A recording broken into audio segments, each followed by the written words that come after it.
Bonjour à tous et bienvenue dans ce nouveau vlogmas. On se retrouve aujourd'hui pour l'insertion des dentelles. Lorsque j'ai décidé de coudre cette tenue, il était pour moi indispensable d'y ajouter des dentelles. D'abord puisque c'était extrêmement courant pour l'époque d'avoir des tenues emplies de dentelles, mais aussi parce que j'adore ça. Je trouve ça extrêmement élégant et très féminin. Il était donc pour moi primordial d'y ajouter cette petite touche d'élégance. J'avais acheté en tout 5 dentelles différentes, donc il fallait d'abord que je prenne la décision de savoir quelle dentelle allait où et lesquelles allaient être utilisées ou pas. Donc j'ai commencé par une dentelle au bord côtelé que j'ai commencé à faire descendre de la taille jusqu'au sol pour voir un petit peu le rendu. Depuis le début, je voulais cacher la couture d'assemblage du devant et pour moi, la seule solution c'était de mettre bien évidemment un galon de dentelle. Et la seule dentelle que j'avais en bord côtelé qui pouvait se faire et se mettre comme cela, c'était celle-ci. Donc il était pour moi évident qu'elle fasse partie de cette jupe. Ça a été pour moi un véritable challenge que d'ajouter ce galon de dentelle parce que je devais être très précise, étant donné que le centre de la dentelle correspondait avec ma piqûre d'assemblage, je devais tout faire pour que tout soit invisible et que ma piqûre de dentelle passe directement dans la piqûre d'assemblage des deux côtés du devant.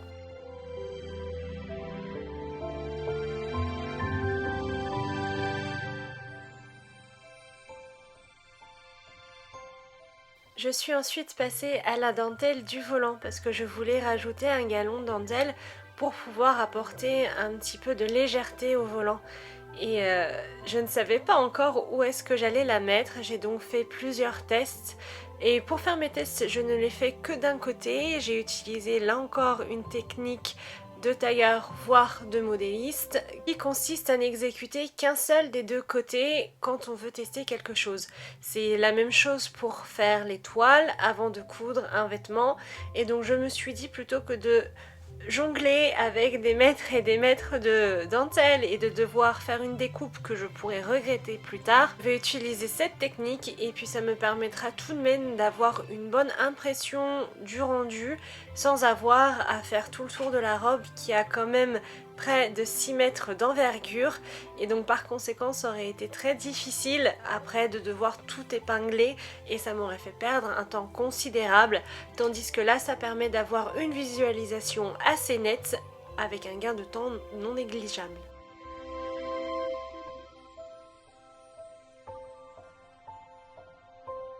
Comme vous pouvez le voir, j'ai testé en tout 3 dentelles pour pouvoir être sûre de mon choix, voir le positionnement.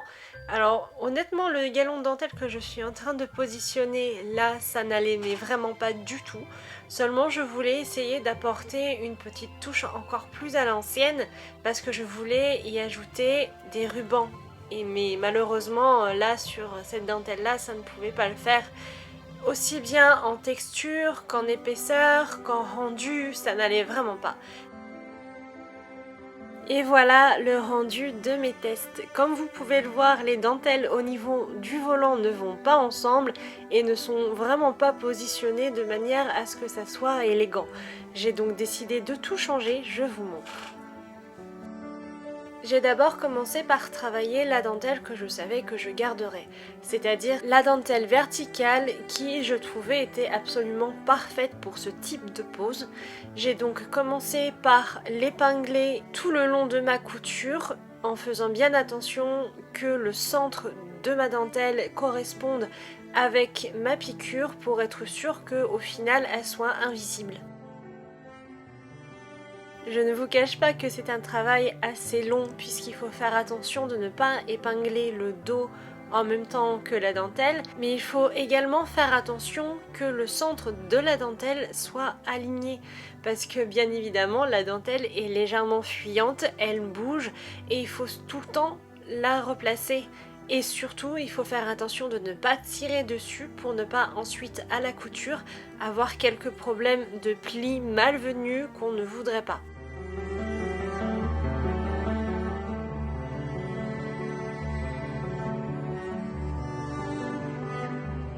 Je n'ai pas de technique particulière à vous proposer pour la pose de la dentelle alignée avec votre couture, si ce n'est de vous servir de la sensibilité de vos doigts pour sentir la couture qu'il y a en dessous.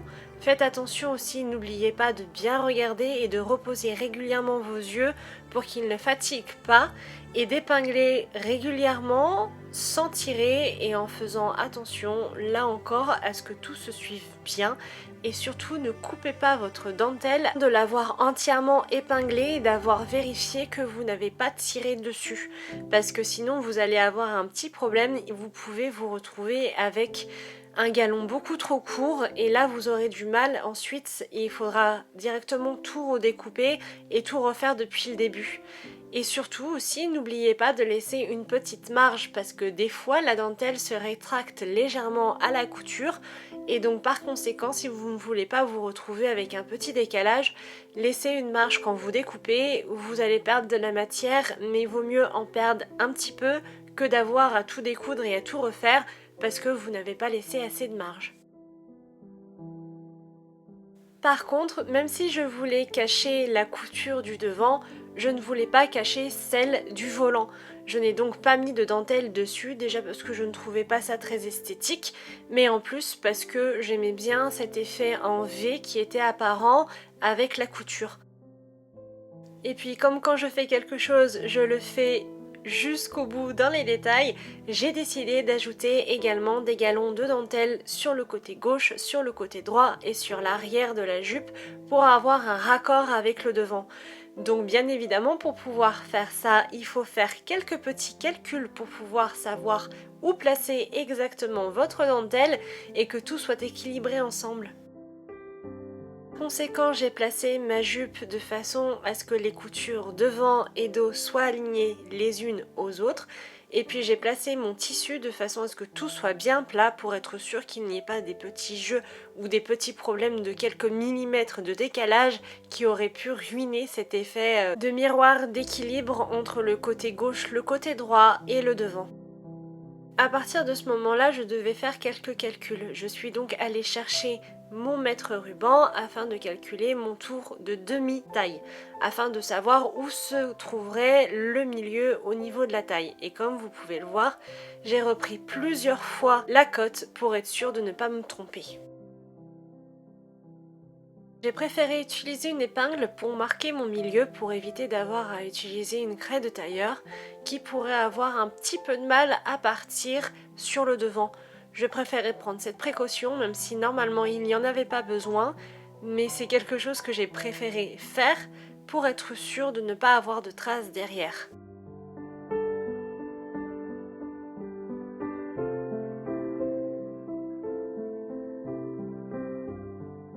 Et puis je suis venue mesurer mon ourlet du bas de la jupe pour pouvoir savoir où exactement je placerai ma dentelle. Et tout ça sur l'œil avisé de ma petite Mystique.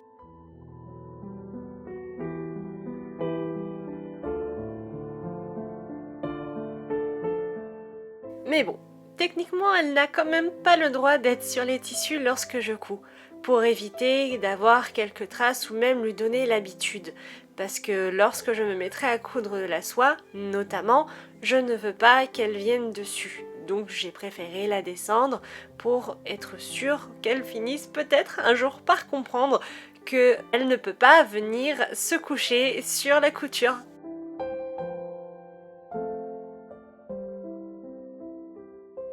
Et comme vous pouvez le voir, mon mètre ruban n'est pas assez long pour calculer le milieu du bas de la jupe. Il a donc fallu que je fasse bouger la jupe tout en tenant mon mètre ruban pour être sûre de ne pas perdre ma mesure et recommencer.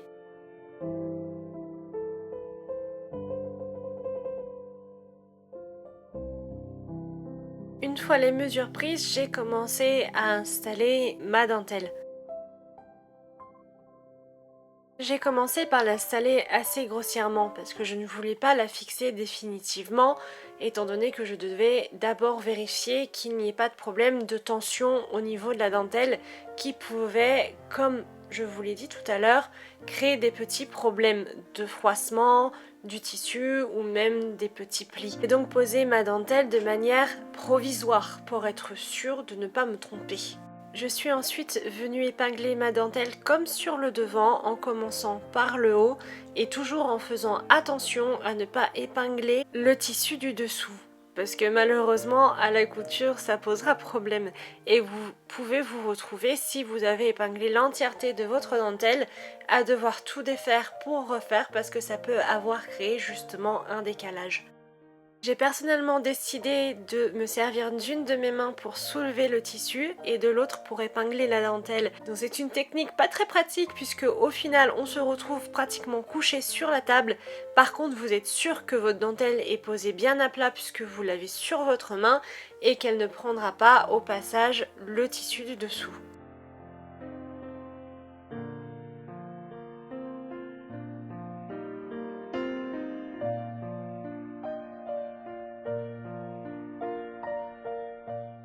J'ai ensuite effectué la même opération mais cette fois sur l'autre côté, sauf que c'était bien plus facile là puisqu'il suffisait de suivre la dentelle qui avait déjà été faite et qui dépassait du bas de la robe et de la taille. Je n'ai donc par conséquent pas eu besoin de reprendre des mesures, j'ai directement tiré ma dentelle, toujours en faisant attention qu'elle soit bien positionnée et surtout qu'il n'y ait pas de tension.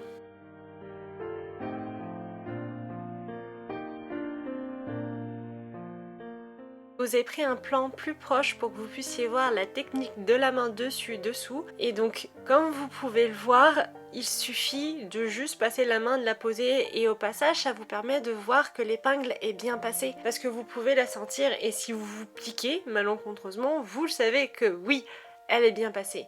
Et au passage, ça vous permet d'avoir un tissu bien tendu et d'être sûr que la dentelle se plaque bien dessus et qu'il n'y ait pas soit une trop grande tension, soit pas assez de tension.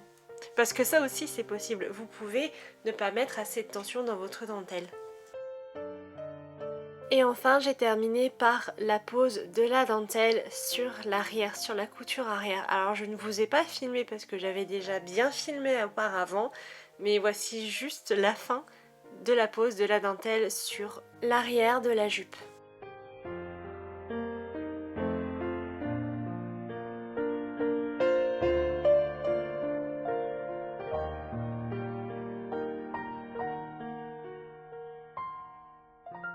Et par la même occasion, puisque j'étais déjà dans la dentelle, j'en ai profité pour épingler ma dentelle au volant.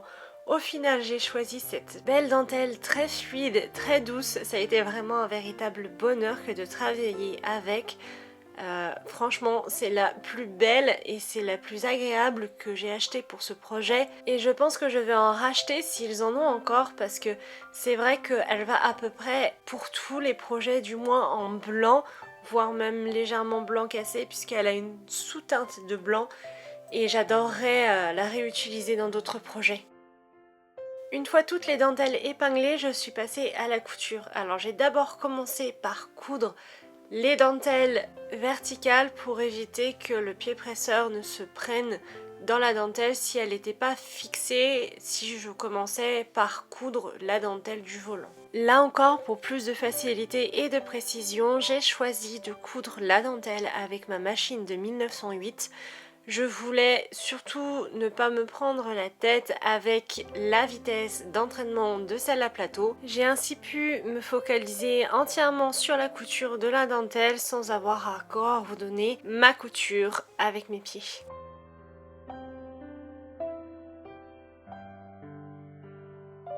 La couture de l'ensemble des dentelles m'aura demandé pas moins de 3 heures environ puisque j'ai cousu une dizaine de mètres rien que sur la jupe, mais je trouve que c'est assez cohérent étant donné qu'il y avait 10 mètres de dentelle à coudre.